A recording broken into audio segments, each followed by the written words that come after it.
Hi, I'm Dr. Alexis Colvin. I'm the Chief Medical Officer for the U.S. Open, as well as an orthopedic sports surgeon at Mount Sinai. Hi, I'm Dr. Melissa Leber. I'm one of the player physicians here at the U.S. Open and a sports medicine physician at Mount Sinai. Thank you both for joining us today. So today we want to cover the psychological and social benefits of sports. So our first question is, how do kids or young athletes benefit from joining a sports team? Take this one? Sure. There's huge benefits from joining both a team and an individual sport. For starters, having good physical activity is super important for kids these days, especially with all the screen action. Even my own kids have trouble with the iPad and spending so much time on that. So I love getting them involved in something active and on their feet all the time. Just being out in the fresh air, and it's good mentally and psychologically for them to make friends and be in competition. Yeah, I would agree. I think all the benefits of play you get through sports. So, yeah, I agree with all those points. And how do you encourage your child to be a team player? Well, naturally, children grow up, I think, being very independent and not really playing well with others, like my 2-year-old right now. But as they get older, they learn to interact with other kids and learn how to be humble and how to, it's like my 5-year-old right now, we're working on that. But, and I know your kids are a little older, so you're probably working on different things at their level. Yeah, and I think you see it just as kids mature that when they're younger, they are more self-centered. And then as they get older, they do start to realize that there's a world around them. And being on a team and in sports only helps them sort of develop those abilities to a greater extent. We also try to model that behavior in our own practice in orthopedics. We all work together amazingly well. And we have to be a good team player, not only in sports, but also in life as well. So how can sports improve a child's self-esteem? Yeah, I think that's a great question, especially because there's so much being done on grit and resilience and those sorts of things. And I think sports is definitely one of those activities where kids learn by losing and winning and being on a team. And so I think they're learning a lot of life lessons in that respect. Yeah, I mean, psychological stressors is a huge thing right now, especially in professional athletes as well as in children growing up with COVID and everything. And so this really provides an outlet for them to get out their aggressions, but also get out some energy.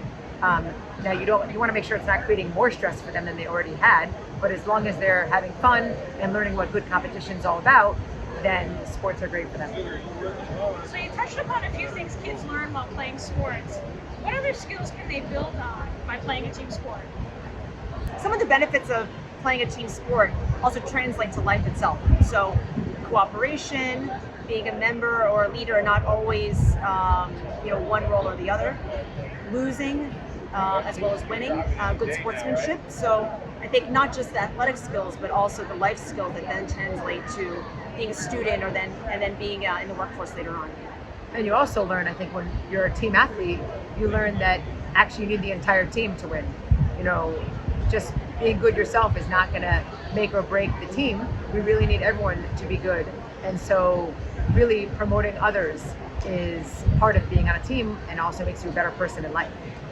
I actually would also add that even if you're playing an individual sport, you do learn that it takes a team to make you be able to win that sport or be successful in that sport. So there's very few things that we do in life where it's just the individual alone. So how do you keep your child interested or dedicated to the sport they've chosen to play? Yeah, that's the question we always actually get is whether a child should specialize at a young age or whether they should play a lot of different sports and become good at a bunch of different sports.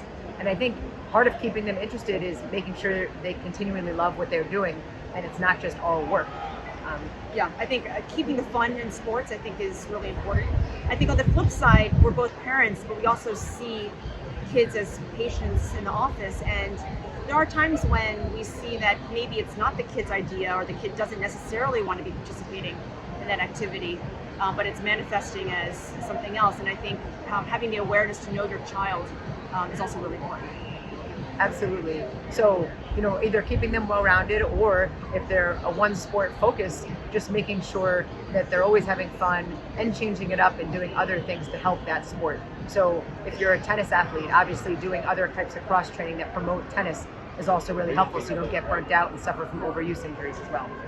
Yeah, I think both mentally and physically it's helpful to have that cross training just to keep things interesting and fun and also help to improve your performance in that sport.